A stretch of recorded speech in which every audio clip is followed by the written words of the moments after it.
Bonjour, bienvenue dans cette vidéo dans laquelle nous allons revenir sur les règlements de course pour la pratique du cani-VTT en France. Alors comme vous le savez, en France il existe 4 fédérations, chaque fédération a ses règlements de course. Alors dans cette vidéo on va pas revenir sur chaque règlement point par point, parce que sinon on est encore là demain. Je vais plutôt vous présenter des règles qui, si vous les respectez, vous permettra d'être conforme sur les 4 fédérations. Alors dans la vidéo je vais vous décrire un peu le matériel et les contraintes qui sont obligatoires pour l'humain, pour le vélo et pour le chien. Et à la fin de la vidéo, je reviendrai sur 3 petites astuces appliquées en cani-VTT. Alors pour commencer, on va faire simplement l'équipement de l'humain. Alors ça, c'est simple, les 4 fédérations ont le même règlement.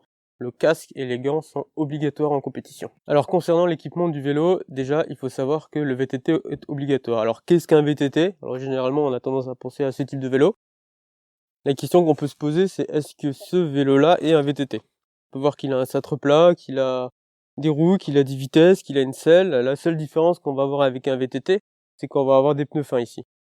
Alors éventuellement, s'il est en carbone, il va être fragile. Celui-là, il est en aluminium, hein, donc il est peut-être même plus solide que celui-là qui est en carbone en vrai. Donc voilà, est-ce qu'on peut participer avec ce type de vélo? Personnellement, quand j'ai été juge de course, j'aurais tendance à accepter ce vélo à condition que le parcours le permet. Donc, parce qu'effectivement, ça passera pas sur tous les types de parcours, hein, les pneus fins comme ça, vous allez vite être un peu secoué, vous allez vite déraper, etc. Donc ensuite, la deuxième contrainte qu'il faut savoir, c'est que les pneus cloutés, donc plus généralement les pneus qui vont avoir des éléments métalliques dessus, sont interdits en course. Par exemple, un pneu clouté, c'est ça.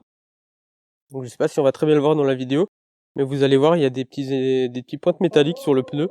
Donc ça, c'est ce qu'on appelle des pneus hiver, hein. Donc ils ont notamment des gros crampons pour la neige et des petits picots métalliques qui servent à éviter de glisser trop facilement sur du verglas. Alors c'est pas non plus fait pour rouler sur un lac gelé, hein, clairement, mais c'est très stable dans la neige.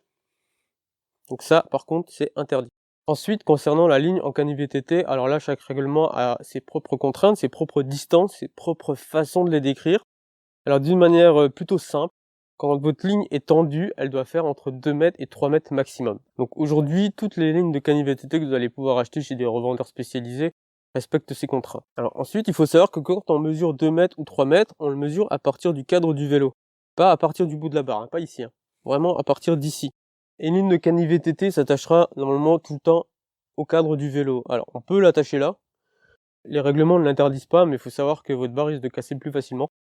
Autant l'attacher directement ici. Comment on attache une ligne de cani-VTT au vélo? Alors il y a plusieurs façons de faire. Alors je rappelle qu'en FFST, on n'a pas le droit d'avoir de mousqueton solidaire de la ligne du côté du conducteur, hein, donc ça vaut en canicross mais aussi en vélo.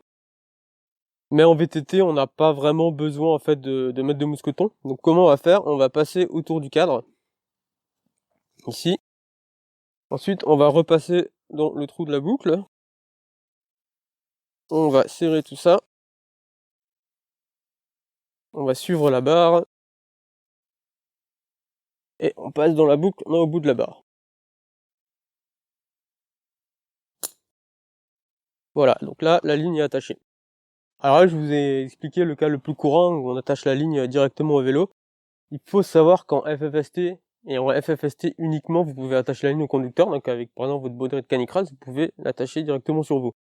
Alors c'est très déconseillé par tout le monde, hein, donc non, ne le faites pas. Finalement, il faut savoir que tous les règlements interdisent d'attacher la ligne sur le côté du vélo.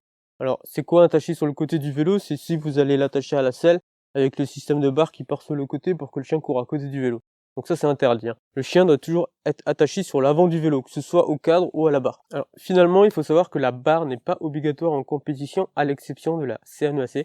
C'est la seule fédération qui la rend obligatoire. Alors ce règlement est un peu flou parce qu'elle parle pas de barre, mais les juges de course le font appliquer comme si c'était la barre qui était concernée. Donc la barre est obligatoire en CNEAC. Si vous allez sur ligne de départ sans la barre, vous pourrez pas prendre le départ. Alors concernant les barres, j'ai déjà fait des vidéos, je vous mettrai des liens dans la description. Alors, il existe différents types de barres. Vous allez avoir ici la barre Acticani qui est celle que je préfère parce qu'elle peut tourner comme ça devant. Et vous allez avoir la barre plutôt antenne qui elle ne tourne pas mais qui a un système d'attache beaucoup plus simple. Alors maintenant concernant l'équipement du chien, alors c'est plutôt simple. Comme dans toutes nos disciplines, il lui faut un harnais qui soit adapté à la pratique du canicross, cani-VTT, traîneau, etc.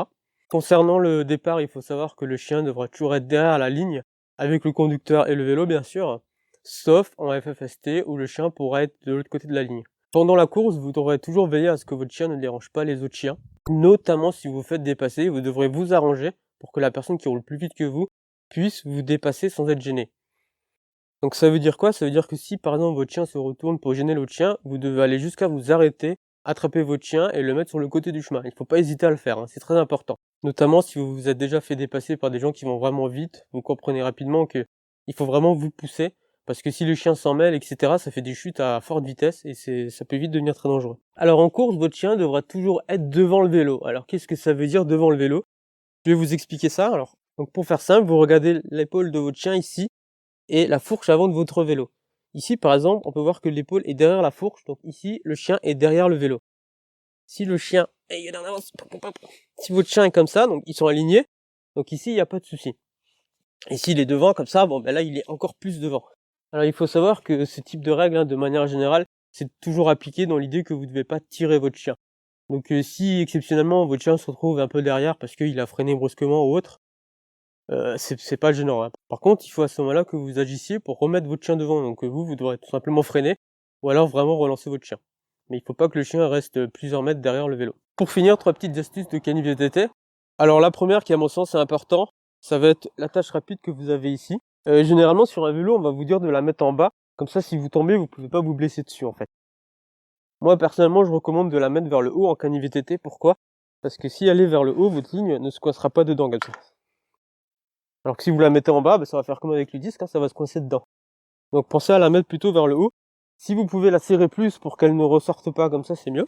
Une deuxième petite astuce en canif VTT, donc quand vous utilisez ce type de barre là qui se serre sur le cadre ici, pensez à mettre ici un morceau de chambre à air pour protéger le cadre.